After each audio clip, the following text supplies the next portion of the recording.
도약의 복음 12번째 시간입니다. 상황을 고려하며 신앙을 표현한다라는 제목으로 하나님 말씀 증거하겠습니다. 오늘은 2차 전도 여행을 떠났던 바울이 새 도시죠. 이 데살로니가, 베레와 아덴을 지나면서 상황에 따라서 복음을 다르게 전하는 모습들을 보여주고 있습니다. 이 어려운 말로 또 신학적인 주제로 상황화해서 컨텍스추얼라이제이션이라고도 하고, 그다음에 이제 그리스도와 문화의 관계, 이런 이야기들을, 이제 중요한 신학적 주제예요. 근데 그런 거 다 관심도 없지 않습니까? 중요한 건 뭐냐?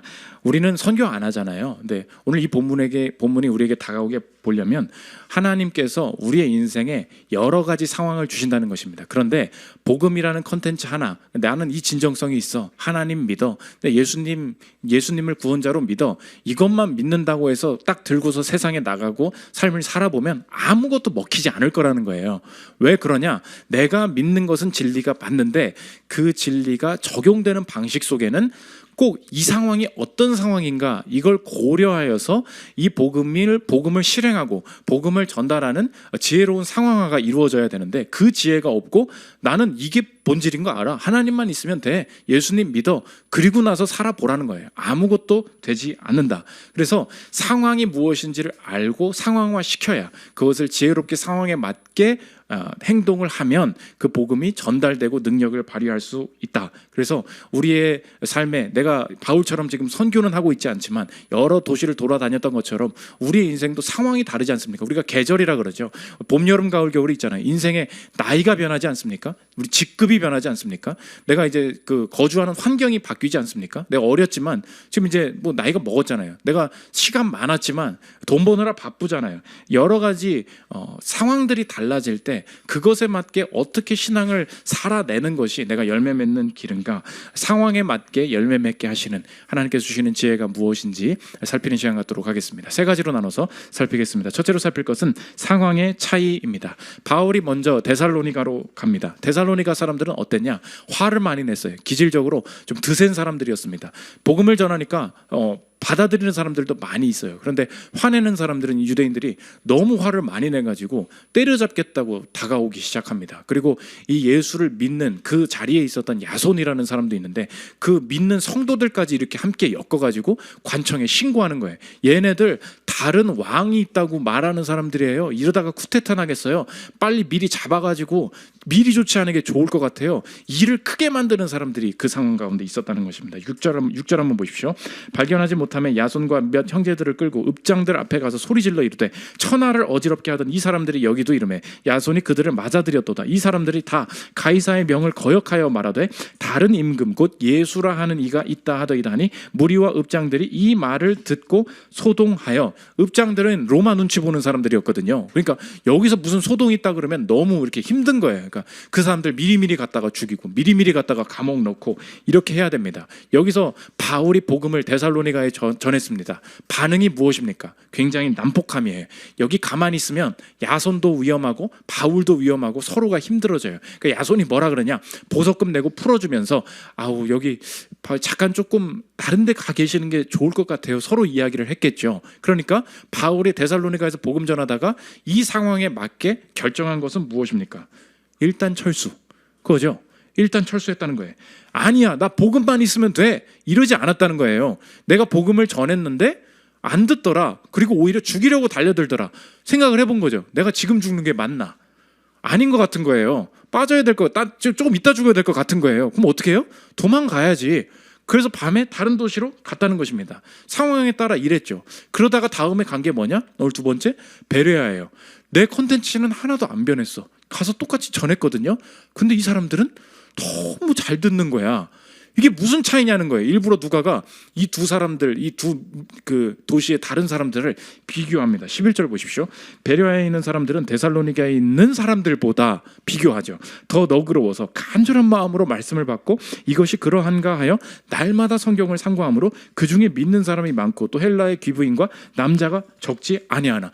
너무 많은 사람이 믿고 귀족층, 그 상위 계층까지도 다 믿게 되는 일들이 있었더라. 바울이 느낀 게 뭐예요? 상황에 따라 다르네. 그거라는 거예요. 자기가 잘못한 게 없어요. 상황에 따라서 똑같이 했는데 데살로니가 사람들은 너무 심하게 거부해요. 그럼 어떻게 해요?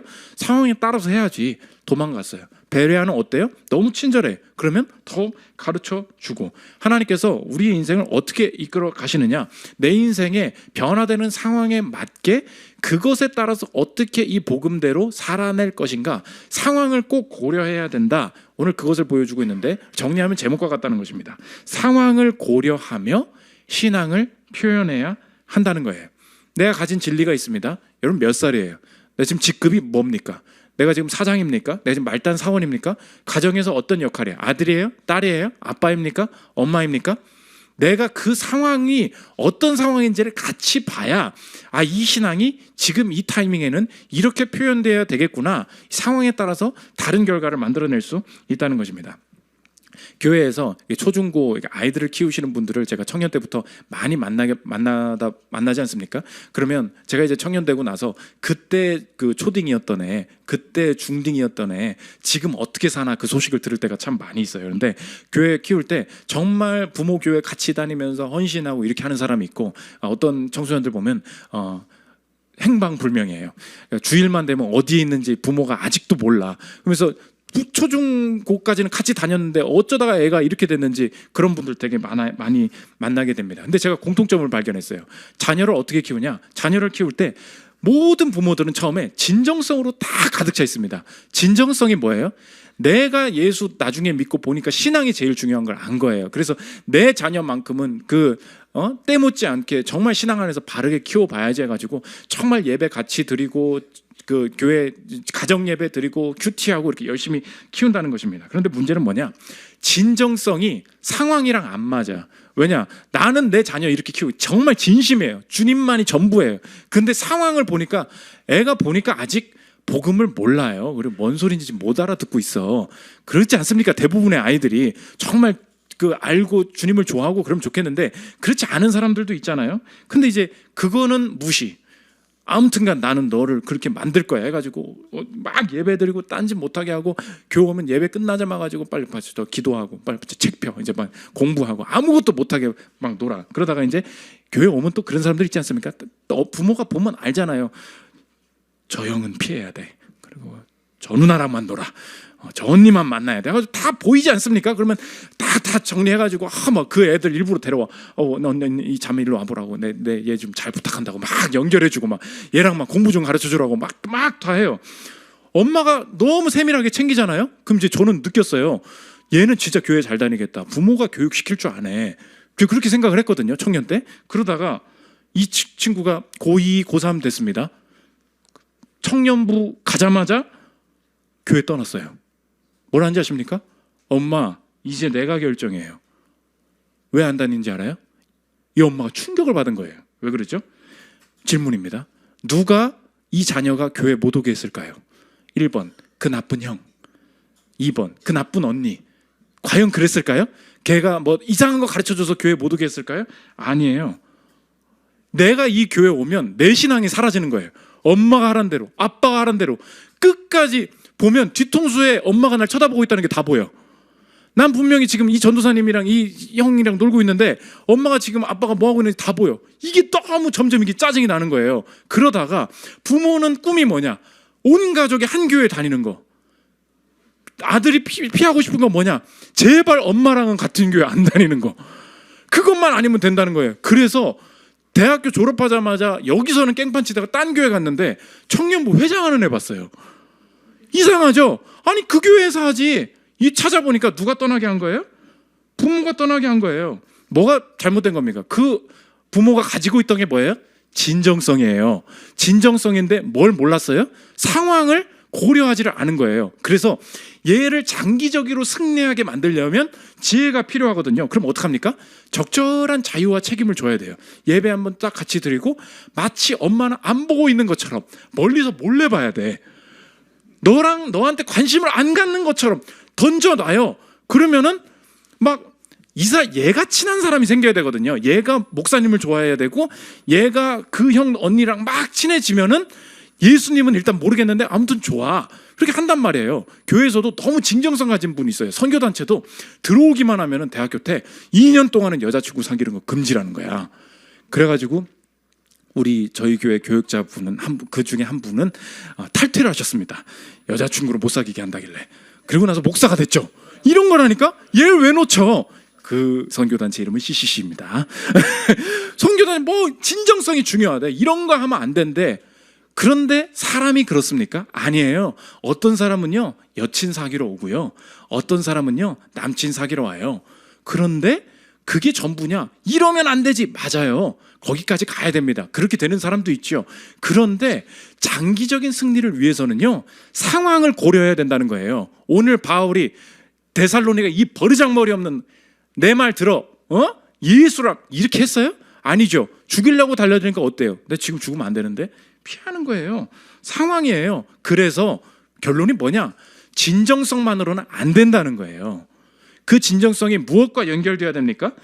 이거를 상황화라 그래요. 어려운 말로 문화라 그래요. 우리에 맞게 뭡니까? 상황에 맞는 지혜를 우리가 함께 고려해야 된다. 그러다가 아덴으로 갔어요. 아덴으로 가면 아덴이 뭐예요? 소크라테스와 플라톤의 고향인 거예요. 얘네들 딱 보니까 뭐 하고 있어요? 철학적 논쟁하고 앉아 있는 거예요. 그럼 어떻게 해요? 철학적인 얘기를 꺼내는 거예요. 바울이 깨달은 거예요. 17절 보십시오.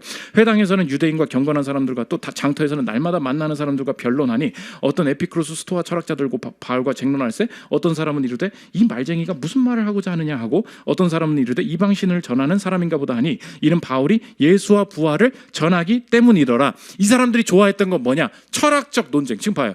뭐 우리 윤리와 사상에서 다 배우잖아. 에피크로스 스토아 이런 여기서 다 나온 얘기더라고. 그런 얘기들 그 당시에 하고 있었던 거예요. 그럼 바울이 뭐라고 합니까? 그런 소리는 다 필요 없는 것입니다. 이러지 않아요. 여기서 뭐 시인의 그 인용문을 인용하면서 철학적으로 철학적인 이야기로 복음을 전해요. 왜요? 그게 그때 거기에 문화였기 때문에. 34절 보십시오. 몇 사람이 그를 가까이 믿으니 그 중에는 아레오바고 관리 디오누시오와 다말이라 하는 여자와 또 다른 사람들도 있었더라. 집단적으로 회심하는 그런 건 없었어요. 근데 몇 사람이 회심했대. 무슨 말이에요? 상황에 따라서 하나님께서 열매 맺게 하시더라는 거예요. 그러니까 상황은 내가 통제할 수가 없어요. 바울이 한 것은 무엇입니까? 컨텐츠는 똑같아요. 그러나 내게 주신 이 도시의 상황은 무엇인가? 그거에 맞게 복음 전했어요. 그러다 보니까 계절에 따라서 열매를 맺더라는 것입니다. 여러분의 인생의 적용입니다. 여러분의 인생에 지금 주신 상황, 그거 유리함으로 보라는 거예요. 이 상황 때문에 불리하고 불행하다. 아닙니다. 이 상황 유리한 상황이에요. 상황에 맞는 부르심에 집중해야 한다는 것입니다. 우리 교회에 많은 분들이 지금 우리 교회에 오셔서 고민하다가 회복되는 신앙의 균형을 찾는 많은 분들이 어떤지 아십니까? 지금 여러분 옆에 앉아있는 분들 계시죠? 보이시죠? 이분들 지금 조용히 앉아있잖아요. 대부분의 분들이 한 끝발 날리시던, 신앙으로 한 끝발 날리시던 분들이 지금 여기 다 앉아 계세요. 제가 개인적으로 세 가족 몇 남매 보면 10년 동안 뭐 선교사를 나갔다 왔다, 뭐 어디 선교단체 막 회장, 간사를 몇 년을 했다, 어느 뭐 유명한 대형교회에서 뭐를 얼마를 맡았다, 다 그런 분들이 지금 아무 말 없이 이 자리에 앉아 있어. 왜 그런지 아십니까? 이분들이 충격받은 게 그거예요. 자기 상황은 안 변할 줄 알았대. 대학교 다닐 때 너무 많이 선교 다니고 엄청난 헌신을 했어요. 그러다가 직장 가졌습니다. 몇 주 전에 이야기를 들어보니까 너무 우리 교회 사람들은 고민도 안 할 문제인데 와서 저한테 따로 상담을 하자는 거예요. 왜 그러냐? 자기가 가기로 했던 선교가 있었다는 거예요. 단기 선교가. 그런데 자기가 세월이 바뀌었대. 나는 이제 직장을 다닌대. 선교를 가 몇 주를 2주를 간대. 2주를 빼줘요, 안 빼줘요? 빠지세요. 대신 영원히 빠지세요. 그러죠. 영원히 오지 말라 그러잖아요. 직장에서. 아니 그럼 어떡합니까? 주님 앞에 위대한 하나님 나라를 확장하는 일이니까 그럼 직장 그만두고 가는 게 순종이다. 그런 식으로 사람 빼가지고 다 선교 다녔단 말이에요. 근데 우리 교회에서 뭐라 그럽니까? 가지 말라고. 상황이 바뀌었다고. 지금 치열하게 돈 벌고 내 미래를 다른 방식으로 하나님 앞에서 구현해내는 이 문제도 굉장히 중요한 가치가 있다. 그때 죄책감에서 벗어나는 거예요. 자기는 그 선교를 안 가면 거의 죽을 것처럼. 그러니까 대학교의 순종은 그거였던 거야. 왜? 남는 게 시간밖에 없으니까. 시간으로 몸으로 때웠잖아요. 지금은 없어. 아무것도 안 돼. 시간이 없어. 돈 벌어야 돼. 그럼 어떻게 해요? 그거에 맞는 거예요. 이런 얘기를 하고 났더니 지난주에도 키즈카페 데이로 갔지 않습니까? 너무 다 사람들이 마음은 힘든 거야. 보니까 애 이유식 먹이고 있는데 알고 보니까 이 사람도 청년부 회장을 몇 년을 했던 사람인 거예요. 자기 요새 힘들 때. 왜냐? 그 교회를 위해서 엄청나게 자기가 공동체 헌신했던 사람이라는 거예요. 근데 나는 지금 하루 종일 하고 있는 게 뭐냐? 돈 벌고 와가지고 이유식 먹이고 자고, 돈 벌고 와가지고 이유식 먹이고 자고, 이것만 계속 하고 있으니까 난 뭐 하고 있는 거냐? 자기 신앙이 되게 공허하다는 거예요. 아니라 그랬죠. 왜 아니에요? 그런 식으로 신앙이 표현되는 것만 신앙이 아니에요. 내가 치열한 영업의 현장에서, 내가 치열한 이 가정을 세우는 현장에서 다른 방식으로 하나님의 뜻을 구하고 실행해 내는 거, 이거 상황이 바뀐 거거든요. 계절에 따라서 열매를 맺어야지. 그 내 자신감을 줬어요. 우리 교회 다 그런 사람들밖에 없다고, 우리 잘해보자고. 그거거든요. 그러므로 여러분 유리하게 봐야 돼요. 개인적으로 적용해 보면 여러분 인생에 오늘 젊은 분들 좀 계시죠? 청소년 교사 좀 많이 하십시오. 왠지 아십니까? 그게 유리함이라서 그래요. 청소년들이 누구 좋아해요? 성경 잘 가르쳐주는 사람? 아니에요. 복음을 더 깊이 이해하는 사람? 아니에요. 젊은 오빠면 다 좋아해. 우리 쌤, 우리 반은 젊은 쌤이다. 그냥 좋아해요. 젊은 오빠, 젊은 언니면 언니 하면서 따라다녀요. 그러면서 교회 다니다가 예수 믿어요. 여러분, 공부를 더 하려고 하지 말라고. 그냥 예수만 믿으면 돼요. 가서 뭐야, 밥이나 같이 먹어줘. 그러면 사람들이 막 따라와요. 신기해. 여러분들 세상 사람들이 여러분 좋아하지 않죠. 이상한 데 가 있어서 그래요. 상황에 맞는 곳으로 오라고. 나이가 좀 젊죠. 그냥 오라고. 나중엔 하고 싶어도 못해요. 밀어낸다고. 그러면 내 상황을 유리함으로 봐야 될 거 아니에요. 결혼을 했어요. 근데 내가 부모님 전도하고 싶었어요. 그런데 결혼하고 애 낳으니까 부모님 신경 쓸 새가 없는 거야. 상황의 불리함이죠. 그런 줄 알았다고. 그래서 난 이제 부모 전도 못하겠지. 그런데 애를 낳고 그러는데 부모님이 자꾸 내 신앙에 관심 갖고 오히려 마음이 열리더라는 거예요. 왠지 아십니까? 자기 아빠가 그랬대. 자기 주변의 사람들 다 애 안 낳으려고 하고 다 그냥 부모 안 챙기고 그냥 지들끼리 노닥거리면서 그냥 살고 있는 모습이 주변에서 한탄하는 모습을 술자리에서 많이 듣는다는 거예요. 근데 나는 시키지도 않았는데 내 자녀가 어떻게든 아내 도와가면서 남편 도와가면서 가정 돈도 없는데 막 꾸려가려고 하는 모습이 너무 감동이 되더라던 거예요. 그래서 예수님은 안 받아들였는데 신앙이 뭔지 인정하기 시작했다는 거예요. 보십시오. 불리해요? 아니에요. 유리해요. 이 상황을 유리함으로 쓸 수 있다는 것입니다. 직급이 뭐예요? 막내죠. 막내 때만 할 수 있는 게 있어요. 사장님입니까? 사장만 할 수 있는 게 있다고. 그거 유리함으로 보고 가면 그때부터 길이 열리게 된다. 그래서 이걸 사회적으로도 적용할 수 있죠. 요즘 여러분이 뭐 명동이나 이렇게 광화문 이렇게 지나가다 보면 내가 믿지만 저게 너무 싫은 모습이 있죠. 피켓 들고 뭐 맨날 뭐라고 합니까? 예수천당, 불신지옥 막 뭐 이렇게 하고 막 돌아다니잖아요. 그러면 내가 그걸 믿어요, 안 믿어요? 믿죠. 예수천당, 불신지옥을 믿죠. 문제는 뭐야? 저거 좀 내려줬으면 좋겠어. 그죠? 왜 저러고 다니는지 모르겠어. 이게 왜 이런 걸까요? 바로 그거예요. 컨텐츠, 진정성은 있어요. 뭐가 안 맞아요? 상황이 안 맞아. 왜 상황이 안 맞죠? 문화가 바뀐 거예요. 옛날에 교회는 뭐였어요? 옛날에는 착한 사람들, 선한 사람들, 열심히 사는 사람들, 저 목사님이 무슨 얘기 하시나. 근데 지금의 문화, 지금의 상황은 뭐예요? 저 개독, 먹사, 먹고만 다니는 사람들. 우리 교회도 나는 맨날 파스타만 먹고 다니냐고 욕하는 사람들이 있어. 그럼 상황이 뭐예요? 다 처음부터 적대적이라고. 그럼 어때? 바뀌어야지. 데니얼 스트레인지라는 교수님이 미국도 그랬던 것 같아. 피켓 뜬다고 누가 보니 상황이 바뀌었으니까 방법도 바뀌어야지. 들어보십시오. 딱히 기독교에 대한 나쁜 경험으로 인해 기독교를 멀리하는 것이 아니다. 물론 개 중에는 그런 경험을 한 사람들도 있지만 대개는 그들이 매일 들이마시는 문화적 공기가 기독교는 부적절하고 거짓이고 편협하다는 생각을 심어준 것이다. 이것이 우리의 전도가 자주 벽에 부딪히는 이유다. 우리는 단상 위에 서서 메가폰을 들고 성경 구절을 외치는 사람 앞을 지나간다. 내가 그 사람의 외침에 귀 기울이는 사람을 단 한 명이라도 봤을까? 안타깝게도 단 한 명도 보지 못했다. 내가 더 효과적인 전도 방식이 있다고 생각하는 것이 그 사람의 믿음이나 성령의 능력을 부인하는 것일까? 아니라는 거예요. 나도 그 복음 똑같이 믿는다는 거예요. 근데 상황이 다 기독교 싫어한다는 거예요. 그럼 어떻게 해요? 우리 교회 노방전도 안 하죠. 어떤 분이 그래요. 왜 열심히 전도 안 하냐고. 우리 열심히 전도하고 있다 그랬어요. 전도지 만드는 것도 돈 들거든요. 근데 이거 줘보십시오. 다 이상하게 쳐다보잖아요. 똑같이 돈이 들잖아. 그럼 어떻게 해요? 우리는 늘 관계 속에 친구 데려와 계속 밥을 먹여요. 계속 아무 말 하지 않아.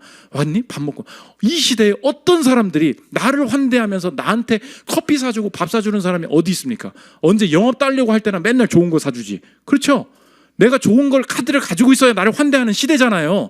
그런데 내 친구를 데려와. 근데 아무 말도 안 해. 요구하는 것도 없어. 등록도 하지 말래. 제발 하지 말래. 부담 갖지 말래. 근데 계속 먹여. 잘 가래. 우린 그래서 우리의 식사비는 전도비예요. 그런데 이 세상에서 요즘 이 시대의 사람들이 변화되는 게 뭐냐? 나를 환대하고 나를 용납해 주는 인격적인 관계 속에서 한 사람 한 사람 알아가요. 그 공동체 분위기가 너무 좋은 거야. 그러면서 신앙을 확 받아들이거든요. 그거예요. 여러분, 우리가 뭐 돈이 남아 돌아가지고 이거 합니까? 아니에요. 이거 엄청난 중요한 사역이에요. 다른 교회 가봐 안 모여. 왜? 내가 널 모르는데 내가 너랑 밥을 왜 먹니? 내 돈 내면서. 그렇잖아요. 나도 먹기 싫겠거든. 이거 왜 그런 거예요? 전도예요. 전도의 방식이 바뀌어야지. 이거예요. 오늘 여러분 길이 안 열리잖아요. 진정성은 있는데 상황이 뭔지를 모르는 거야. 그 지혜 얻으면 길이 열리게 된다.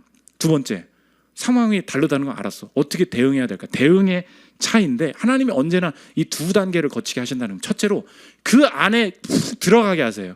거기서 뒤집으신다는 거예요. 첫째로 들어가게 하시는데 오늘 아덴에 갔죠? 바울이 처음에 한 일이 뭐냐?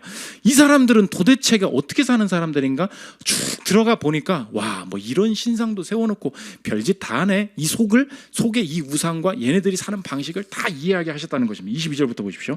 바울이 아레오바고 가운데 서서 말하되 아덴 사람들아 너희를 보니 범사에 종교심이 많도다. 지금 파악하는 거예요. 내가 두루 다니며 너희가 위하는 것들을 보다가 알지 못하는 신에게라고 새긴 단도 보았으니 그런즉 너희가 알지 못하고 위하는 그것을 내가 너희에게 알게 하리라. 보니까 신상을 세워놨어. 근데 신 이름이 알지 못하는 신이야. 언노운이야. 언노운.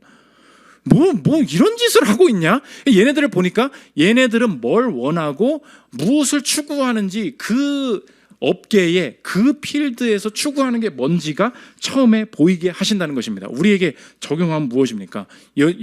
여러분이 처음 신앙 가지고 주님과 동행하기로 했어요. 그러고서 나서 세상으로 나가 보십시오. 다른 사람과 달리 특별한 능력이 발휘되던가요? 내가 영업사원으로 그 회사 들어갔어. 내가 예수 믿고 갔어. 대박 납니까? 내가 제일 못하죠. 내가 영업시절 제일 낮잖아. 제대로 좀 해봐. 그거죠. 야, 성령이 함께 하시네. 그런 일이 벌어져요? 아무 일도 안 일어나요. 예수 믿고 오늘 예배 드리고 초등학교, 중학교 오늘 학생들 시험 봤어요. 기도 빡시게 하고 시험 봤어. 5, 2, 5, 4, 1, 3, 2, 3, 3, 1 다 피해 다니죠. 어떻게 이렇게 피할 수 있는지. 이건 뭔가 주님이 피하게 하시는 영을 주셨나? 이상하잖아요. 그때 깨닫게 되는 게 뭡니까? 하나님은 어떤 업계나 어떤 속에 신자가 들어가게 하실 때 전혀 차이 없이 똑같이 구르게 하신다는 거예요. 무슨 말이에요? 그 안에 뭘 해야 살아남는지 사람들이 바라는 게 뭔지 여기서는 다들 이것 때문에 경쟁하고 이것 따려고 하고 이것만 있으면 살아서 다들 뒤통수 치고 한다는 거를 철저하게 다 경험하게 하신다고. 이게 바울이 들어가서 본 거예요. 얘네들은 종교 좋아하는 애들이었잖아. 아덴에서 그렇게 놀았다고요. 나도 여러분도 그렇지 않습니까? 살아보세요. 나는 아닐 줄 알았죠. 신앙 가지고 나라고 다릅니까? 신앙 가지고 나는 자녀 다르게 키우려고 그랬어요. 아니죠. 근데 진짜 원하는 건 뭐예요? 나도 어디 학원 보냈더래, 어디 대학 보냈더래, 어떻게 뭐 지금 미리 뭐 이거 먼저 선수 쳐야 돼. 전혀 신앙이랑 관련 없어. 근데 거기에 끌리죠. 나도 똑같아. 목사도 내가 그래도 개척을 하지 않았습니까? 나는 좀 다르게 주님 섬겨. 저도요 똑같이 야 이거 애 키우면서 이걸 어떻게 하냐, 이거 이 사람들 어떻게 똑같이 교인들한테 상처 주고 상처받고 저도 나는 담대하게 주님이 공급은 무슨 공급이냐. 내일 자꾸 애들이 과일 너무 많이 먹어가지고 이제 시장 이거 장 보는 거 돈 너무 많이 드는데 이거 재정을 어떻게 관리해야 되나. 똑같이 고민한다는 거예요. 그때 생각해야 될 게 뭐냐? 여기 잘못 왔나 보다. 잘못 살고 있나 보다. 아니라는 거예요. 들어가게 하세요. 철저하게. 똑같아요. 그게 시작이에요. 여러분 상황이 바뀌었죠? 나도 질병 고민하죠? 나도 똑같은 승진 고민하죠? 똑같아요. 문제는 뭐냐? 여기서 그 안에서 뒤집으신다는 거예요. 두 번째 단계인데 거기서부터 다 파악하고 나서 바울이 그 철학적인 아덴에서 하나씩 뒤집기 시작합니다. 23절 보십시오. 내가 두루다니며 너희가 위하는 것들을 보다가 알지 못하는 신에게라고 새긴 단도 보았으니 그런즉 너희가 알지 못하고 위하는 그것을 내가 너희에게 알게 하리라. 복음으로 상황을 바꿀 수 있는 단서를 잡았죠. 얘네들이 지금 하나님이랑 비슷한 걸 뭘 섬겨요? 알지 못하는 신, 그 단서 잡은 거야. 그걸 가지고 끌어들여 와서 말을 어떻게 끌어가요? 그 알지 못하는 신이라는 게 진짜 뭔지 설명해 줄게. 상황에 맞게 이 복음으로 뒤집어 가죠. 마찬가지라는 거예요. 우리도 우리 인생에 똑같은 우상, 이거 없으면 안 돼, 이게 처절한 거야, 막 경쟁하면서 살아요. 그 안에 푹 들어가게 하시는데 거기서 뒤집는 거예요. 다들 이걸 추구해요. 근데 하나님 뜻대로 살아. 하나님이 뭔지가 드러나게 하신다는 것입니다. 그래서 거기서부터 하나씩 뒤집힌다는 거예요. 최근에 저희 교회에 애니메이션 만드는 그 회사에 다니시는 분이 계십니다. 박태성 리더님이라고 이제 1부 때 오셨었는데 지난주에 들었던 간증에 허락받고 얘기하는 건데, 이분도 애니메이션, 여러분 요새 애니메이션 하나 만들면 얼마 드는지 아십니까? 100억 정도 들어요. 하나 전체 이렇게 하는데 전체 투자금이 100억 이상은 나와야 뽕이 뽑히는 거예요. 그러니까 이 한편, 여러분 그 10분짜리 유튜브 클립 그거 하나 있죠. 그거 하나 만드는데 10억 든대. 여러분 엄청난 걸 보고 있는 거예요. 아, 뽀로로 재미없네. 그러면 안 돼. 감사하면서 봐야 돼. 엄청난 콘텐츠, 다 모든 게 돈이고 돈 없으면 아무것도 안 되는 업계에 왔어요. 자기가 주님 만나고서 다시 이 업계에서 주님 앞에 쓰임받기 위해서 들어갔는데 주님 앞에 회심했다고 해가지고 뭐가 바뀌더냐? 아무것도 아니더라는 거예요. 투자 받는 줄 알고 은혜로 왔는데 투자 회수하겠다 그러고 막 별일이 다 일어나니까 지친 거예요. 근데 그 안에서도 내가 이 투자 받으려고 발악 안 하고 정말 주님 뜻대로 한 걸음 상황마다 가기를 원한다. 그렇게 해가지고 꾸역꾸역 그 투자금 맞춰가지고 진행을 시키는데 문제는 뭡니까? 다 만들었어. 그럼 이제 마지막 중요한 게 뭐예요? 방송을 해야 될 거 아니에요. 그러니까 방송국이 중요한 거죠. 아십니까? 이제 그 초등학교 그 만화 영화 중에서는 이제 방송국마다 그 클래스가 있어요. 메이저가 있고 마이너가 있고. 근데 1타는 이제 당연히 투니버스가 되는 거고 쭉쭉쭉 내려가면서 쭉 내려가는 거야. 애니 뭐 있고 쭉 내려가. 근데 이거를 어디다가 광고를 하지? 내가 이제 좋은 대우를 받고 해야 되는데 기도를 하다가 주님이 마음을 주시더라는 거예요.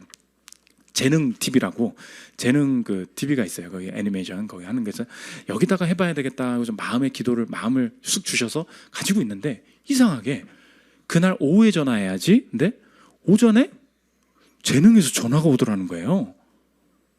아, 재능입니다. 그거 애니메이션 하신다 그래서 좀 관심이 있어서요. 저는 말한 적이 없는데 어떻게 하셨어요? 알고 보니까 몇 달 전에 이런 애니메이션 낼 거라고 어디 이상한 잡지에다가 내가 인터뷰를 했던 거야. 근데 그날 그 잡지가 발간이 돼서 재능 방송국 앞에 배달이 된 거예요. 딱 열었는데 이 애니메이션을 만든다대? 그래서 방송국에서 먼저 전화를 한 거야. 그러면 입장이 어떻게 됩니까?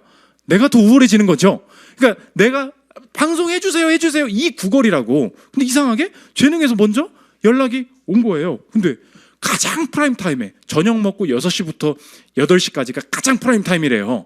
거기다 넣어주겠다고 최고의 계약으로 진행이 된 거. 할렐루야, 주님께서 나와 함께 하셨다. 그 승리를 여기서 경험한. 내가 뭐 영업 안 했잖아요. 갑질 안 하고 막 아부도 안 했잖아요. 술 따라 마시다 이것도 안 했잖아요. 근데 다 된 거예요. 문제는 뭐냐? 문제가 생긴 거야. 1타가 뭐라 그랬어요? 투니버스를 했죠. 투니버스에서 연락이 온 거야. 그거 하고 싶다고.